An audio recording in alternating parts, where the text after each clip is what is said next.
Good morning my dear student.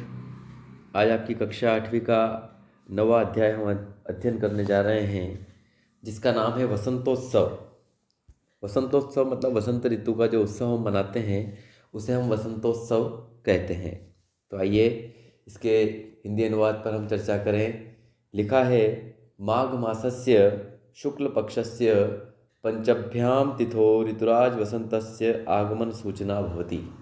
क्या बोल रहे हैं ये कि माघ महीने के शुक्ल पक्ष की पंचमी तिथि को ऋतुराज वसंत के आगमन की सूचना होती है।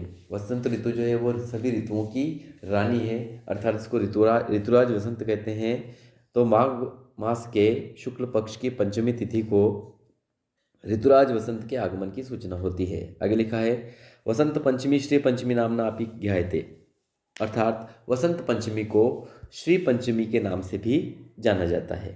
आगे लिखा है, अस्मिन् समये प्रकृते सौंदर्यम चरमोत्कर्षम प्राप्नोति। इस समय जो प्रकृति का जो सुंदरता है, उसकी सौंदर्यता है, वो अत्यधिक उन्नति को प्राप्त कर लेती है। क्या बोल रहे हैं, इस समय प्रकृति का जो सौंदर्य है वो अत्यधिक उन्नति प्राप्त करता है। आगे लिखा है, सर्वत्र रमणीयतायाः दर्शनम भवति, अर्थात सब जगह पर सुंदरता दिखाई देती है। रमणीयता का मतलब होता है सुंदरता। सब जगह पर क्या दिखाई देती है, सर्वत्र मतलब सभी जगह पे क्या दिखाई देती है, सुंदरता दिखाई देती है। आगे लिखा है, क्षेत्रेषु सर्वपुष्पाणां सुषमा पीतिमा च मनोहारिणी दृश्यते, अर्थात पेड़ों पर नए पत्तों की छटा रहती है। क्या लिखा है, सॉरी फिर से बोलूँगा मैं, वृक्षेषु नूतन किसलय रागः राजते, अर्थात पेड़ों पर नूतन किसलय राग का मतलब होता है नवीन पत्तों की जो शोभा होती है। जो नवीन पत्ते, जो नए पत्ते जो आते हैं वो शोभा जो बढ़ाते हैं, उसकी बात हो रही है। तो ये बोल रहे हैं कि पेड़ों पर नए पत्तों की छटा रहती है, अर्थात पेड़ों पर नए पत्ते आने से पेड़ जो होते हैं वो सुंदर दिखाई देते हैं। आगे लिखा है, क्षेत्रेषु सर्ष पुष्पाणाम सुषमा पीतिमा च मनोहारिणी दृश्यते, खेतों में सरसों के फूल की जो सुंदरता दिखाई देती है, अर्थात सरसों के फूल जो होते हैं वो सुंदर और पीतिमा मतलब पीले कलर के होते हैं। तो ये बोल रहे हैं, खेतों में सरसों के फूल की सुंदरता और उनका पीलापन जो होता है वो मनोहारिणी दृश्यते मतलब मन को लुभाने वाला होता है। क्या बोला है कि खेतों पे या खेतों पर जो सरसों के फूलों की सुंदरता होती है, जो पीलापन उनमें होता है, वो मन को सुंदर और लुभाने वाला प्रतीत होता है या मन को लुभाने वाली होती है। आगे लिखा है, आम्रेशु मंजरीम परितः भ्रमंतः भ्रमरा दृश्यन्ते। भ्रमरा का मतलब होता है भंवरे, भ्रमंत मतलब घूमना, परितः मतलब चारों ओर, मंजरीम का मतलब होता है जो आम की जो मंजरी होती है उसके ऊपर। तो ये बोल रहे हैं, आम के पेड़ों की मंजरी पर या मंजरी के चारों ओर, आम के पेड़ों की मंजरी के चारों ओर घूमते हुए भंवरे दिखाई देते हैं। क्या बोले हैं कि आम के पेड़ों की मंजरी पर चारों ओर भंवरे घूमते हुए दिखाई देते हैं। आगे लिखा है, कोकिलानां मधुर स्वर चित्तम आकर्षति, और कोयल की जो मीठी आवाज़ होती है वो मन को आकर्षित करती है। कोकिलानां मतलब कोयल, कोयल की जो मीठी आवाज़ होती है, मीठी बोली होती है, वो मन को आकर्षित करती है। आगे लिखा है, वसंत समये सर्वत्र रमणीयता दर्शनम भवति, अर्थात वसंत ऋतु के समय सब जगह पर आकर्षक दृश्यों का दर्शन होता है। वसंत ऋतु पर क्या होता है, सब जगह पर आकर्षक दृश्यों का दर्शन होता है। आगे लिखा है, वसंतोत्सवे शीतकालस्य अनंतरम परंपराया सौंदर्यम पूजनम क्रियते, अर्थात वसंत ऋतु में या वसंतोत्सव में शीतकालस्य मतलब ठंड के बाद, वसंतोत्सव में ठंड के बाद परंपरा के अनुसार सुंदरता की पूजा की जाती है। वसंतोत्सव में क्या होता है, जो ठंड के बाद परंपरा जो होती है हमारी, उस परंपरा के अनुसार सुंदरता की पूजा की जाती है। आगे लिखा है, विविधे पुष्पे नवान्ने फले च ऋतुराजस्य वसंतस्य स्वागतम भवति, अर्थात कई रंगों के जो फूल होते हैं, नए अनाजों से और फूलों से ऋतुराज वसंत का स्वागत होता है। क्या बोला है इन्होंने कि कई रंगों के फूलों से, नए अनाजों से और फलों से ऋतुराज वसंत का जो है वो स्वागत होता है। आगे लिखा है, एषः उत्सवः सौन्दर्यस्य रमणीयतां पुष्पाणां किसलयानां मधुरागमनस्य च उत्सवः भवति, अर्थात किसलयानम का मतलब होता है नए पत्ते, जो नए पत्ते आते हैं बोले, उसकी बात कर रहे हैं। तो ये बोल रहे हैं कि यह त्यौहार सुंदरता का, आकर्षण का, सौंदर्यता और रमणीयता, रमणीयता मतलब आकर्षण। यह तो त्यौहार जो है वो सुंदरता का, आकर्षण का, पुष्पाणाम मतलब फूलों का, किसलयानम मतलब नए पत्तों और मधुर रागमन से मतलब प्यारे मौसम के आगमन का उत्सव है। क्या बोल रहे हैं कि यह त्यौहार सुंदरता का, आकर्षण का, फूलों का, नए पत्तों का और प्यारे मौसम के आगमन का उत्सव है। यहाँ से आगे पैराग्राफ में लिखा हुआ है, वसंतोत्सव से द्वितीय पक्ष अधिक महनीय अस्ति। वसंतोत्सव का जो दूसरा पक्ष होता है वह अधिक महत्वपूर्ण होता है। दो पक्ष होते हैं एक मास में, कृष्ण पक्ष और शुक्ल पक्ष। तो दो पक्षों की बात हो रही तो उसमें से जो दूसरा पक्ष होता है इसका वह बहुत ही महत्वपूर्ण होता है, महनीय होता है। महनीय का मतलब होता है महत्वपूर्ण होता है।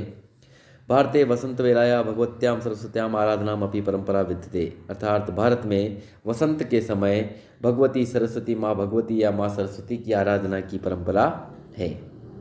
आगे लिखा है, वसंत पंचमी ज्ञान से उपासनायाम आराधनायाम उत्सव अस्ति। अर्थात वसंत पंचमी जो है वो ज्ञान की उपासना और आराधना का उत्सव है। प्राचीन काले वसंत पंचम्याम ज्ञान यज्ञ तप स्वरूपाम सरस्वतीं पूजरा जना पूजन्ति स्म।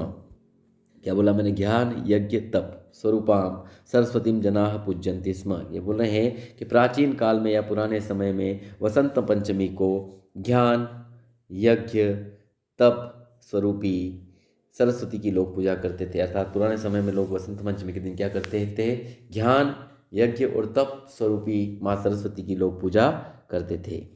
आगे लिखा है, अधुना अपि संपूर्णे देशे आध्यात्मिक जिज्ञासायाम अस्मिन् दिने जना ज्ञानस्य अधिष्ठात्री शारदाम पूज्यन्ति। शारदाम का मतलब वही सरस्वती माता का दूसरा नाम है। तो ये बोल रहे हैं आज कल भी संपूर्ण देश में, लिखा है संप्रति संपूर्ण देश मतलब संपूर्ण मतलब पूरे देश में, आज कल भी संपूर्ण देश में आध्यात्मिक जिज्ञासा से मतलब धर्म के प्रति जो जिसकी जिज्ञासा होती है, जिसका मन होता है, उसकी बात हो रही है।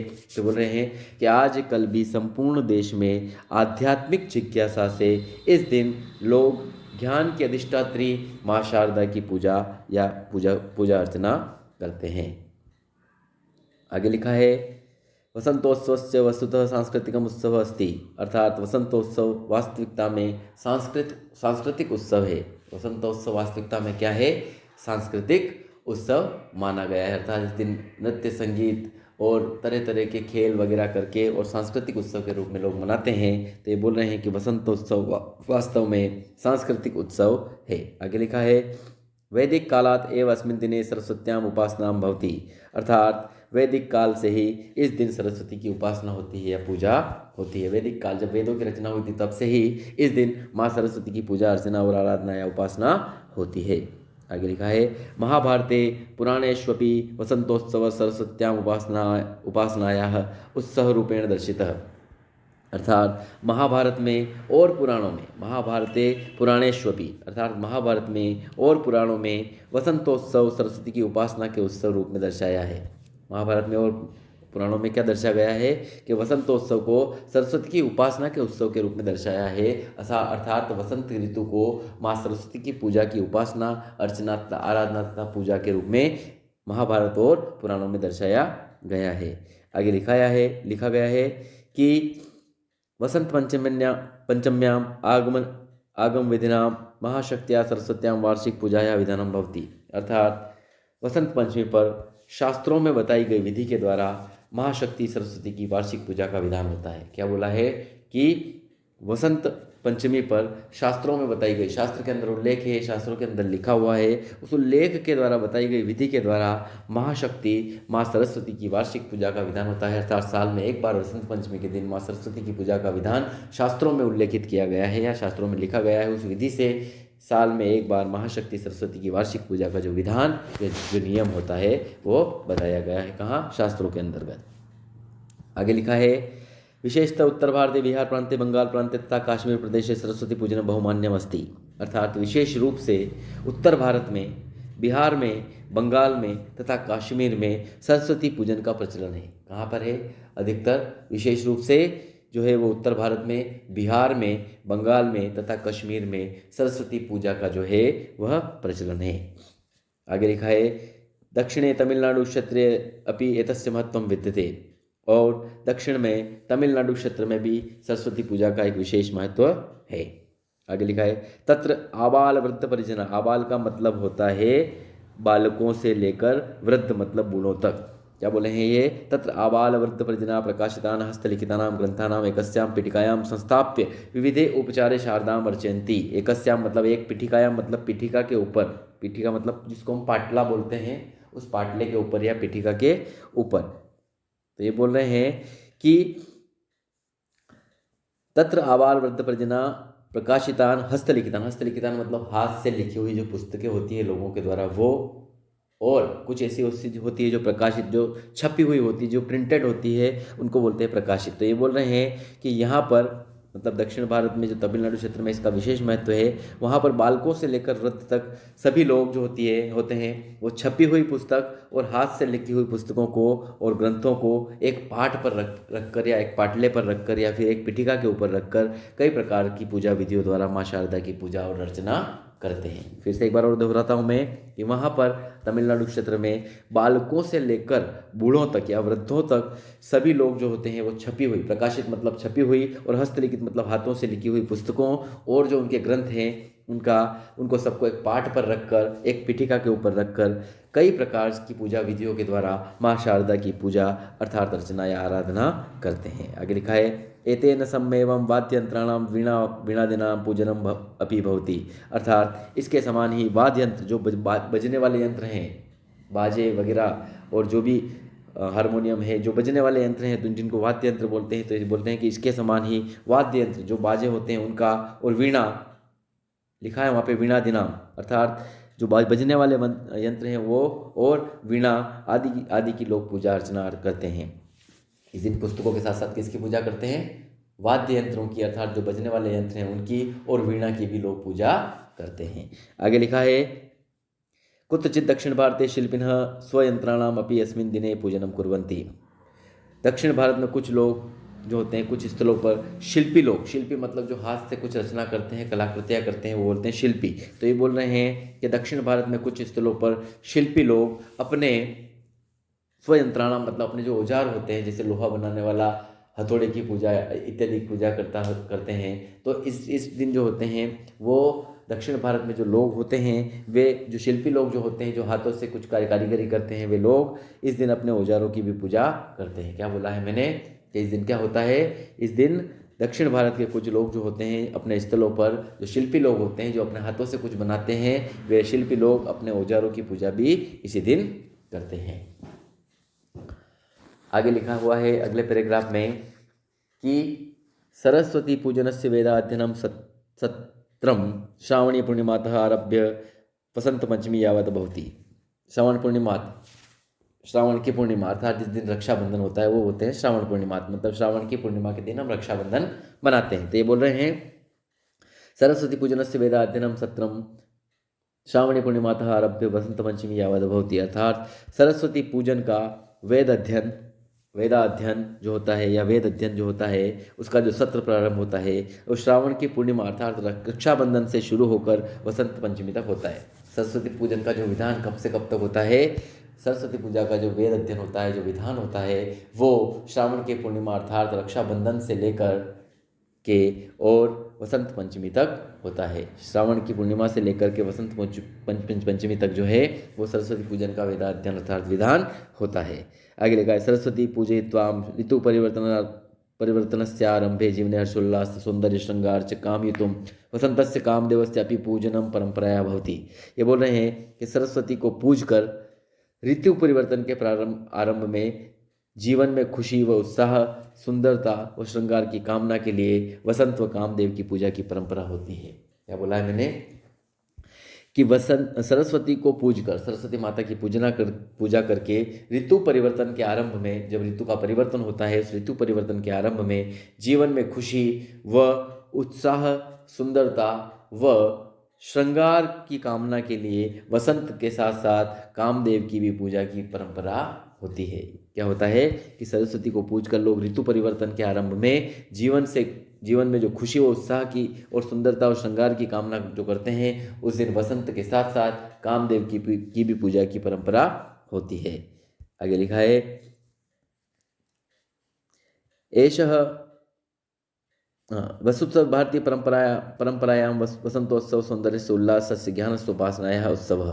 ये बोल रहे हैं कि वास्तव में भारतीय परंपरा में वसंतोत्सव सौंदर्य उल्लास ज्ञान व उपासना का उत्सव है। वास्तविकता में जो सरस्वती माता की जो पूजा होती है वो भारतीय परंपरा में वसंतोत्सव जो होता है वो सौंदर्य सुंदरता उल्लास मतलब खुशी ज्ञान और उपासना अर्थात पूजा और बुद्धि प्राप्त करने का एक उत्सव है। अर्थात क्या बोला है मैंने, वास्तव में भारतीय परंपरा में वसंतोत्सव जो है सौंदर्य उल्लास ध्यान व उपासना का उत्सव है।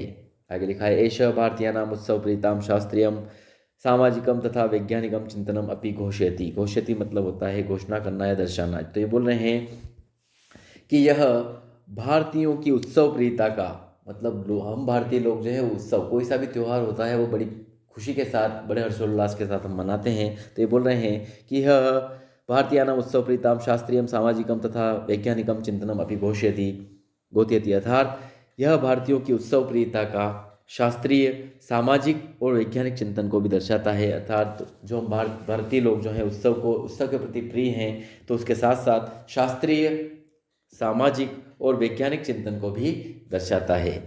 साथ साथ ये जो उत्सव है वो शास्त्रीय सामाजिक और वैज्ञानिक चिंतन को भी दर्शाता है। तो यहाँ हमारा जो चैप्टर है वो समाप्त हुआ।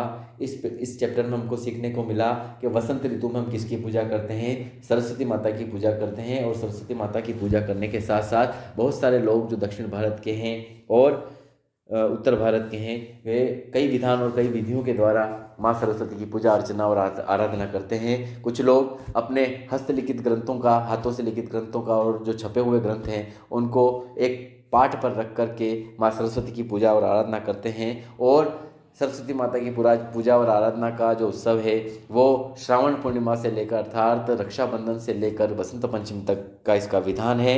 कई प्रकार की विधियों द्वारा माँ सरस्वती की पूजा और आराधना होती है।